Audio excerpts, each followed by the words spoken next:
Hi good morning everyone. So మన master 6 స్ట్రాటజీని use చేసుకొని ఈరోజు gold, bank Nifty and Nifty ఏ విధంగా పర్ఫార్మెన్స్ చేస్తుందో ఒకసారి చెక్ చేద్దాము. దానికంటే ముందు వీడియోని చెక్ చేయండి. అండ్ ఇన్స్టాగ్రామ్ బయోలో టెలిగ్రామ్ లింక్ ఉంది, టెలిగ్రామ్లో జాయిన్ అవ్వండి. అండ్ ఇప్పుడు వీడియో బయోలో కూడా మీకు టెలిగ్రామ్ లింక్ ఇస్తాను, టెలిగ్రామ్లో జాయిన్ అవ్వండి. అండ్ అంతేకాకుండా వాట్సాప్ కమ్యూనిటీ గ్రూప్ కూడా ఉంది, అందులో జాయిన్ అవ్వండి. మీకు ప్రతి ఒక్క అప్డేట్ వస్తూనే ఉంటుంది. ఈవెన్ స్టాక్కి సంబంధించి కానీ, చార్ట్స్కి సంబంధించి కానీ, ఏదైనా కొత్త లెవెల్స్ యాడ్ అయినా మీకు పంపిస్తూనే ఉంటాను. అందులో జాయిన్ అవ్వండి. నేర్చుకుంటూ ఇన్వెస్ట్మెంట్ చేయడానికి మీకు ఈజీగా ఉంటుంది. అండ్ ప్రతి ఒక్క వీడియోని లైక్ చేయండి, షేర్ చేయండి. సో మనం ఈరోజు గోల్డ్ చార్ట్ చూస్తే కనుక ఇక్కడ ఒకసారి చూడండి, మార్కెట్ అనేది హాల్ టైమ్ హైలో ఉంది. సో మార్కెట్ నిన్న ఏ విధంగా మూవ్మెంట్ ఇచ్చిందో ఒకసారి చెక్ చేద్దాము. నేను నిన్న చెప్పాను ఈ గ్రీన్ జోన్ అనేది ఇంపార్టెంట్ జోన్ అని చెప్పాను.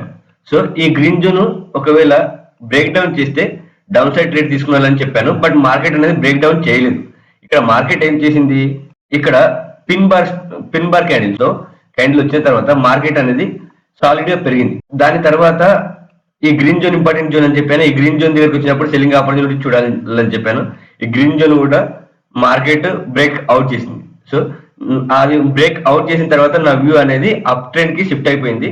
దాని తర్వాత మీరు ఈ ఎల్లో జోన్స్ ఉన్నాయి కదా, ఈ ఎల్లో జోన్స్ నేను ఫస్ట్ వీడియోలో ఇవ్వలేదు, దాని తర్వాత ఇచ్చాను. ఒకసారి చెక్ చేయండి, మీరు చూపిస్తాను ఆగండి. ఇది నా వాట్సాప్. ఇగో చూడండి, ఇక్కడ నేను ఎల్లో జోన్స్ ఇచ్చాను. ఈ జోన్స్ ఇచ్చిన తర్వాత నుంచి మార్కెట్ అక్కడ పెరిగింది. నేను ఆల్రెడీ ఇక్కడ ట్రేడ్ కూడా తీసుకున్నాను. ఆ ట్రేడ్ కూడా నేను గ్రూప్ లో అప్డేట్ చేశాను. సో అందుకని నేను గ్రూప్ లో మీ అందరినీ జాయిన్ అవ్వండి అని చెప్తున్నాను. ఇది ఇంపార్టెంట్ జోన్. సో ఇక్కడ వచ్చినాక నేను ఎంట్రీ అనేది తీసుకున్నాను. నేను ఎంట్రీ ఏ విధంగా తీసుకున్నానో చెప్తాను. 5 minutes లోకి షిఫ్ట్ అవ్వండి. 5 minutes లోకి షిఫ్ట్ అయిన తర్వాత హ్యామర్ క్యాండిల్ వచ్చింది కదా, హ్యామర్ క్యాండిల్ కన్ఫర్మేషన్ తీసుకొని అండ్ నేను ట్రేడ్ తీసుకున్నాను. టార్గెట్ అనేది హిట్ అయిపోయింది. అండ్ ఈ జోన్ కూడా ఇంపార్టెంట్ జోన్. ఈ జోన్ దగ్గరకు వచ్చినప్పుడు కూడా సెల్లింగ్ ఆపర్చునిటీ చూడాలి. దాని తర్వాత మార్కెట్ ఏం చేసిందంటే, దాని తర్వాత మార్కెట్ పెరుగుతూ వెళ్ళింది. ఈ రెడ్ జోన్ అనేది ఇంపార్టెంట్ జోన్ అని చెప్పాను. ఈ రెడ్ జోన్ దగ్గరకు వచ్చినప్పుడు సెల్లింగ్ ఆపర్చునిటీ చూడాలి అని చెప్పాను. సో మార్కెట్ రెడ్ జోన్ దగ్గరకు వచ్చింది. రెడ్ జోన్ దగ్గరకు వచ్చి మార్కెట్ సెల్లింగ్ ఆపర్చునిటీ కూడా ఇచ్చింది. ఇక్కడ చూడండి, మార్కెట్ ఇక్కడ నుంచి పడింది. దాని తర్వాత నేను మళ్ళీ ఈ ఎల్లో జోన్ కూడా గ్రూప్ లో అప్డేట్ చేశాను. ఈ ఎల్లో జోన్ కూడా ఇంపార్టెంట్ జోన్ అని చెప్పాను. మార్కెట్ మళ్ళీ ఈ జోన్ దగ్గరకు వచ్చి ఈ జోన్ నుంచి మళ్ళీ మార్కెట్ అనేది పెరిగింది. సో ఒకసారి చూడండి, మనం ఇచ్చిన లెవెల్స్ ఎంత ఎఫెక్టివ్ గా వర్క్ చేస్తున్నాయో. మనం ఇచ్చిన లెవెల్ నుంచే మార్కెట్ పెరుగుతుంది, మన ఇచ్చిన లెవెల్ నుంచే మార్కెట్ సపోర్ట్ తీసుకుంటుంది, రెసిస్టెన్స్ తీసుకుంటుంది. ఇంత ఎఫెక్టివ్ గా వర్క్ చేస్తుంది. దీనికి కారణం ఏంటంటే 6 స్ట్రాటజీస్ మాస్టర్ 6 స్ట్రాటజీస్ ని మీరు నేర్చుకుంటే ఖచ్చితంగా ఇలా ఎఫెక్టివ్ గా మీ స్ట్రాటజీ అనేది వర్క్ చేస్తుంది. సో మరి మార్కెట్ ఈ రోజు ఏ విధంగా మూవ్ అయ్యే అవకాశం ఉందో చెక్ చేద్దాము. సో మార్కెట్ ఆల్రెడీ ఈ రెడ్ జోన్ ని బ్రేక్ అవుట్ చేసింది. సో ఇప్పుడు మార్కెట్ ప్యూర్ అప్ ట్రెండ్ లో ఉంది. మనం ఈ రోజు అప్ ట్రెండ్స్ మాత్రమే చూస్తాము. ఈ రోజు మెయిన్ ఇంపార్టెంట్ లెవెల్స్ ఏమంటే ఈ ఎల్లో జోన్ ఇంపార్టెంట్ జోన్. ఇప్పుడు మార్కెట్ ఈ లెవెల్ కి వచ్చిన తర్వాత మనం అప్ సైడ్ ట్రేడ్ అనేది చూస్తాము. ఈ లెవెల్కి వచ్చినప్పుడు మనం అప్ సైడ్ ట్రేడ్ చూస్తాము. అండ్ ఇంకోటి ఈ ఎల్లో జోన్ కూడా important zone, very very important zone. Market ఈ జోన్ దగ్గరికి వచ్చినప్పుడు కూడా మనం అప్ సైడ్ ట్రేడ్ అనేది చూస్తాము. ఇక్కడ నుంచి కూడా అప్ సైడ్ ట్రేడ్ చూస్తాము. ఒకవేళ మార్కెట్ ఈ ఎల్లో జోన్ ని మార్కెట్ బ్రేక్ డౌన్ చేసింది అనుకోండి, ఈ ఎల్లో జోన్ ని మార్కెట్ బ్రేక్ డౌన్ చేస్తే రీటెస్ట్ చేసిన తర్వాత డౌన్ సైడ్ ఏంటి అనేది చూస్తాం. అక్కడ నుంచి మన వ్యూ అనేది డౌన్ సైడ్ కి ఉంటుంది. సో ఈ బ్రేక్ అవుట్ ఇవ్వనంత వరకు మనం అప్ సైడ్ ట్రేడ్సే చూస్తాము. గోల్డ్ ఈ విధంగా పర్ఫార్మెన్స్ చేస్తుంది.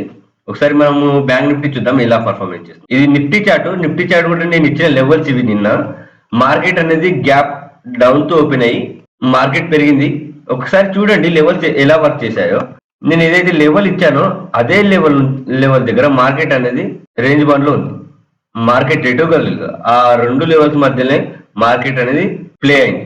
సో ఈ రోజు ఏ విధంగా ప్లే అయ్యే అవకాశం ఉందంటే, ఒకవేళ ఈ రెడ్ జోన్ ఉంది కదా, ఈ రెడ్ జోన్ ని బ్రేక్ డౌన్ చేస్తే రీటెస్ట్ చేసుకుని మార్కెట్ పడుతుంది. విత్ కన్ఫర్మేషన్ తో ట్రేడ్ చేయండి. ఒకవేళ ఈ పర్పుల్ జోన్ ని బ్రేక్ అవుట్ చేస్తే మార్కెట్ అనేది రీటెస్ట్ చేసుకుని మళ్ళీ మార్కెట్ పెరుగుతుంది. విత్ ప్రాపర్ కన్ఫర్మేషన్ తీసుకునే ట్రేడ్ చేయాలి, వితౌట్ కన్ఫర్మేషన్ తో ట్రేడ్ చేయొద్దు. ఇది బ్యాంక్ నిఫ్టీ లెవెల్స్ కూడా చూడండి. నేను ఏ విధమైన లెవెల్స్ అయితే ఇచ్చానో అదే లెవెల్లో అదే జోన్ దగ్గర మార్కెట్ అనేది ప్లే అవుతూ వచ్చింది. సో ఈ రోజు ఇది కూడా సేమ్. ఈ పర్పుల్ జోన్ బ్రేక్ డౌన్ చేసిన తర్వాత డౌన్ సైడ్ ట్రేడ్ చూస్తాము. లేదా ఈ జోన్ ఇంపార్టెంట్ జోన్, మార్కెట్ ఈ జోన్ ని బ్రేక్ అవుట్ చేస్తే అప్ సైడ్ ట్రేడ్స్ అనేవి చూస్తాము. ఇంకా మార్కెట్ రన్ అయ్యేటప్పుడు ఏదైనా కొత్త లెవెల్స్ యాడ్ అయినా నేను మీకు అప్డేట్ చేస్తాను. ఆ లెవెల్స్ ని బేస్ చేసుకుని ట్రేడ్ చేయండి విత్ ప్రాపర్ కన్ఫర్మేషన్ తో. విత్ ప్రాపర్ సెటప్ వచ్చినప్పుడే ట్రేడ్ చేయండి. సెటప్ రాకపోతే ట్రేడ్ చేయకండి. డిసిప్లిన్ గా ట్రేడ్ చేయండి. ఖచ్చితంగా మీ ట్రేడ్స్ అనేవి హిట్ అవుతాయి. మరిన్ని ఇలాంటి వీడియోస్ కి ఫాలో అవ్వండి, షేర్ చేయండి. అండ్ ప్రతి ఒక్కరు టెలిగ్రామ్ లో జాయిన్ అవ్వండి. నేర్చుకుంటూ ఇన్వెస్ట్మెంట్ చేయడానికి మీకు ఈజీగా ఉంటుంది. Thank you.